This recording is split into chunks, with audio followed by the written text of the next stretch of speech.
నమస్కారం అండి.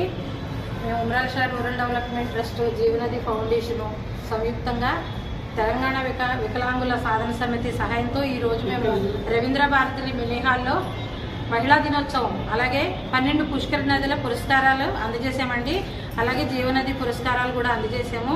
మహిళలు అన్నింటిలో ముందు రంగాల్లో ఉంటున్నారు, ఇంకా ముందుకు రావాలనే ఉద్దేశంతో మా జీవనది నుంచి మా మహిళలందరినీ ఇప్పుడు మన నాగశ్రీ గారి టీం అండి, వీళ్ళంతా ఆ టీం అందరినీ కూడా మీరు వచ్చి మరి సన్మానం ఉంటుందో ఏముంటుందో తెలియదు, మీరు రాగలరంటే అందరూ కూడా మహిళలు వచ్చారండి. మేము వాళ్ళకి సన్మానించుకోలేకపోయినా క్షమించాలి, ఎందుకంటే బాగా వచ్చారు. టైం కూడా మాకు లాస్ట్లో కొంచెం క్లమ్జ్ అయిపోయింది, అయినా చేసాము మేము. అయితే ఈ మహిళలందరినీ కూడా సన్మానించుకోవడం చాలా గర్వంగా ఉందండి. అలాగే ప్రతి సంవత్సరం చేస్తున్నాం, అలాగే ఈ సంవత్సరం కూడా లాస్ట్లో చేసాం. ఎలాంటి కార్యక్రమాలు చేస్తున్నాం? జీవనది నుంచి మేము చేసేది నదుల దగ్గర ప్లాస్టిక్ కానీ సబ్బులు షాంపులు పెట్టడం కానీ పెట్టొద్దని చెప్పడం, అలాగే నదుల్లో ఉన్న చెత్త ఏదైతే ఉంటుందో అది తీస్తున్నామండి. బట్ట సంచులు మేము ప్రొవైడ్ చేస్తున్నాము, అంటే ప్లాస్టిక్ వాడొద్దని. మేడారం, అలాగే శ్రీశైలం, వేములవాడ, ఏడుపాయలు ఈ అన్ని నదులు కూడా మొన్న శివరాత్రికి తిరిగేమండి. మేడారం జాతరలో కూడా గంపలవాగు క్లీన్ చేసాము. అలాగే పురాతన దేవాలయాలు కూడా సిటీలో చాలా దేవాలయాలు ఉన్నాయి, ఆ దేవాలయాలు కూడా 15 రోజులకు ఒక దేవాలయానికి వెళ్ళి అక్కడ క్లీన్ చేస్తున్నాం. ఇప్పుడు ఈ మహిళలందరూ కూడా మాతో వస్తామని మాకు చాలా సపోర్ట్. అయితే దుబాయ్ వెళ్ళామండి ఫస్ట్. అక్కడ కూడా ఎలా ఉంది, నదులు ఎలా ఉన్నాయి, మన నదులు ఎలా ఉన్నాయి అంటే, మన ఇండియాలో చాలా నదులు ఉన్నాయి, కానీ ఆ నదుల్ని మనం కరెక్ట్గా వినియోగించుకోలేకపోతున్నాము.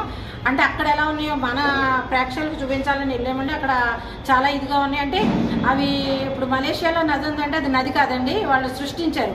ఆ నీళ్ళనే వాళ్ళు ఏదైతే బాత్రూమ్ వాటర్ ఉంటాయో రీసైకిల్ చేసి ఆ వాటరే తాగుతారండి. అంటే వాళ్ళు నీళ్లు లేకపోయినా ఎంతో ఇదిగా వాళ్ళు వాటర్ని చూసుకుంటున్నారు. కానీ మన ఇండియాలో ఉన్న మనమందరం కూడా ఎన్నో నదులు ఉన్నాయి, నది మా తల్లిలని మనం ఎంతో కొలుచుకుంటాం. కానీ ఆ నదుల్ని మనం ఎవ్వరం, అంటే ఇప్పుడు మా మహిళలు వచ్చేవాళ్ళు అందరూ కూడా చెప్తున్నామండి, మనం ఎక్కడికి వెళ్ళినా కానీ మనం ఇంటి దగ్గర స్నానం చేసి వెళ్ళాలి. అలాగే అక్కడ సబ్బు షాంపూ పెట్టద్దు. మా నినాదం మెయిన్ ఇదేనండి, ఎందుకంటే అందులో ఉన్న జీవరాశులు ఎన్నో చనిపోతున్నాయి, అవి చూస్తున్నాం మనం.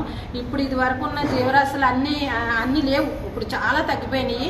ఇప్పుడు ఉన్న మట్టుకైనా మనం కాపాడుకుందాం. అలాగే నీటి ఎద్దడి మనకు అందరికీ తెలుస్తుంది కదండి, బెంగళూరులో ఎలా ఉందో.